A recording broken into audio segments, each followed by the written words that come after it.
तो hello students, आज हम लोग देखेंगे क्वेश्चन नंबर 2 सेट नंबर 5 2022।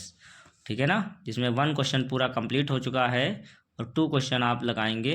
तो 2 का पहला दिया हुआ है x माइनस 1/x बराबर 3। तो इसके मूल ज्ञात करना है। ये 4 नंबर में आया हुआ क्वेश्चन है। तो बहुत ही सिंपल है। सबसे पहले क्रॉस मल्टीप्लाई कराना है। क्या कराना है? Cross multiply. तो एक्स स्क्वायर माइनस 1/x बराबर 3। तो क्या होगा भाई? एक्स स्क्वायर माइनस 1 बराबर 3x।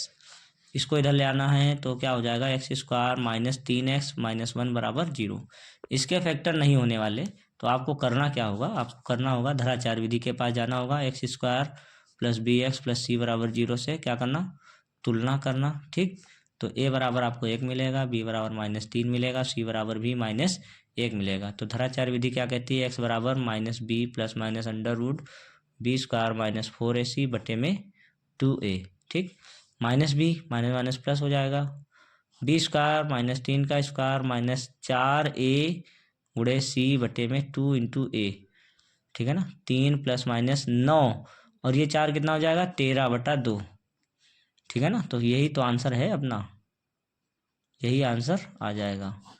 एक बार प्लस लेना, एक बार माइनस लेना है, बात खत्म। समझ आ रहा है? कोई दिक्कत? उम्मीद है समझ आ गया होगा।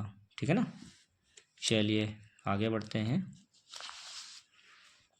क्वेश्चन नंबर इसका देखिए, अब ये फिर से आ गया, माध्य ज्ञात करना है। तो माध्य वाला, माध्यिका वाला, बहुलक वाला, ये सब आपको फार्मूला बेस पर है। तो इसको आप घर पे करिए, जो नहीं लगेगा वो आप हमसे पूछ सकते हैं। ठीक है, क्वेश्चन नंबर गा वाला देखते हैं। इसका क्या कहता है? सिद्ध कीजिए साइन 60 कास 30 साइन 30 और साइन 60 बराबर कास 60 बराबर 1/2 सिद्ध करना है। बहुत ही ईजी क्वेश्चन है। तो आपको क्या करना है? वैल्यू पुट करना है बस। साइन 60 की वैल्यू √3/2, कास 30 की वैल्यू √3/2, साइन 30 की वैल्यू 1/2, कास 60 की वैल्यू 1/2, √3 की गुणा 3/4 माइनस 1/4 घट के आएगा 2/4 1/2। बस हो गया सिंपल। RHS तो LHS से सॉल्व कर रहे थे, हो गया। ठीक, चलिए आगे बढ़ते हैं। क्वेश्चन नंबर अगला घा वाला फिर से आ गया माध्यिका। तो आप ये समझ पा रहे हैं माध्यिका कितने नंबर की आ रही है? माध्यिका 4 4 8 नंबर को आया और इधर 2 नंबर का आया, तो 10 नंबर का आ चुका है माध्यिका से। तो आपको बिल्कुल तैयार कर लेना है ये क्वेश्चन। 10 नंबर समझ लीजिए, 70 में से 10 नंबर आप इसी में से उठा लेंगे, बाकी तो बात की बात है। ठीक है ना, तो अड़ा वाला देखेंगे अब हम लोग। कहता 10 मीटर ऊंचे भवन के शिखर से केबल टावर के शिखर का उन्नयन कोण 60 अंश है तथा इसके पाद का अवनमन कोण 45 है। टावर की ऊंचाई ज्ञात करना है। ये बात आपसे पूछ रहा है। बहुत अच्छा क्वेश्चन है। चलिए ध्यान से देखिएगा। 10 मीटर ऊंचे भवन, तो मान लीजिए ये इधर कोई भवन है, 10 मीटर ऊंचा भवन है। ठीक है, और इधर कोई केबल टावर है, ये इधर कोई केबल टावर खड़ा हुआ है। ठीक, 10 मीटर ऊंचे भवन के शिखर से केबल टावर के शिखर का उन्नयन कोण 60 अंश है। तो ये आपका ऐसे इस प्रकार से 10 मीटर ऊंचा ये भवन हो गया। ठीक, और केबल टावर इधर ये हो गया। चलिए अब हम लोग देखेंगे इसका अड़ा वाला क्वेश्चन। कहता है 10 मीटर ऊंचे भवन के शिखर से केबल टावर के शिखर का उन्नयन कोण है 60 अंश। बहुत ही अच्छे से देखना है। मैंने ये मान लिया है ये एक भवन है, 10 मीटर ऊंचा भवन। ठीक, अब केबल जो टावर है वो भवन के ऊपर लगा होगा।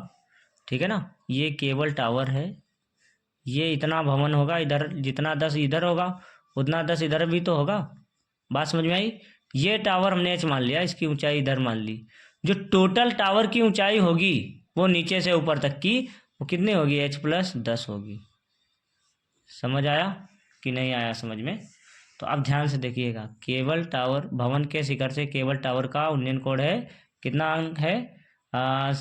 60 अंश का कोण दिया हुआ है। कितने अंक का दिया हुआ है? 60 अंश का। ठीक, अब कहता है ध्यान से देखना, इसके पाद के यानी कि केबल टावर, इसके पाद का अवनमन कोण है आपका 45 अंश।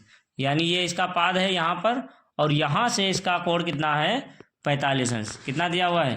45 अंश। ठीक, चलिए भाई, तो हमने क्या करा? ये भी तो 45 हो जाएगा। ये दूरी हमने x मान ली, ये दूरी भी क्या मान ली? x। ठीक है, नामकरण कर दीजिए A B C D E। मान करिए। चलिए त्रिभुज पहले लेते हैं ये वाला, CAB में tan 45 क्या होगा, 10/x। tan 45 का मान है x बराबर 10। अब त्रिभुज लेने जा रहे हैं DEC में, तो DEC जब लीजिएगा तो क्या हो जाएगा, tan 60 तो आएगा h/x। tan 60 का मान √3, x की तिरछी गुणा बराबर h।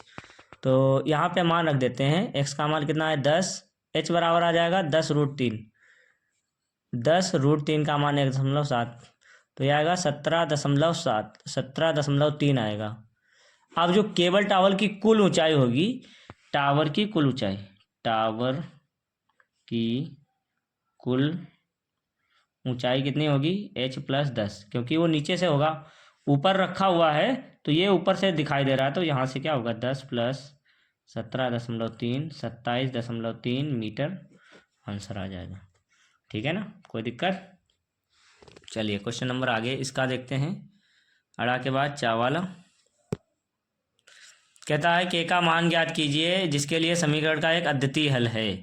अब देखो, जब कभी भी अद्वितीय हल होता है तो आपको पता है क्या करना होता है। अद्वितीय हल में क्या होता है, A1/A2 B1/B2 बराबर में नहीं होते हैं। ठीक है ना, समझ में आई बात। तो अब आप क्या करिए, तुलना कराइए। क्या कराइए, तुलना। सबसे पहले इसको इधर ले आइए, 2x + ky - 1 बराबर 0। तो इसकी तुलना कराना A1x + B1y + C1 बराबर 0 से। तुलना A1 बराबर 2, B1 बराबर k, C1 बराबर -1। इसमें लिखिएगा 3x - 5y - 7 बराबर 0। तो क्या लिखना, A2x B2y + C2 बराबर 0 से तुलना। A2 बराबर 3, B2 बराबर -5, C2 बराबर -7। ठीक है, चूंकि हल अद्वितीय है। हल क्या है, अद्वितीय है, केवल एक ही हल है। तब क्या होता है, प्रतिबंध होता है A1/A2 does not equal to B1/B2। चलिए मान लगाते हैं। A1 का मान कितना है 2, A2 का मान है 3, does not equal to k/-5। इसकी इधर गुणा कराइए, तो k का मान क्या नहीं होना चाहिए वो देखना, -10/3। -10/3 छोड़ देना है, इसको छोड़ के कुछ भी मान रख देना, अद्वितीय हल हो जाएगा। अगर ये रखिएगा तो आपकी ये रेखाएं कैसी हो जाएंगी, समांतर हो जाएंगी। कैसी हो जाएंगी, समांतर हो जाएंगी। बात क्लियर हो रही है। तो ये आप देख लीजिएगा, वहाँ पे 13 लिख दिया गया है, तो 13 नहीं है, वहाँ पे 3 कर लीजिएगा, आंसर में 3 कर लीजिएगा, -10/3। ठीक है, क्वेश्चन नंबर 2 कंप्लीट। अब इसके बाद हम लोग क्या करने वाले हैं, क्वेश्चन नंबर 3 लगाने वाले हैं। चलिए, ओके, थैंक यू।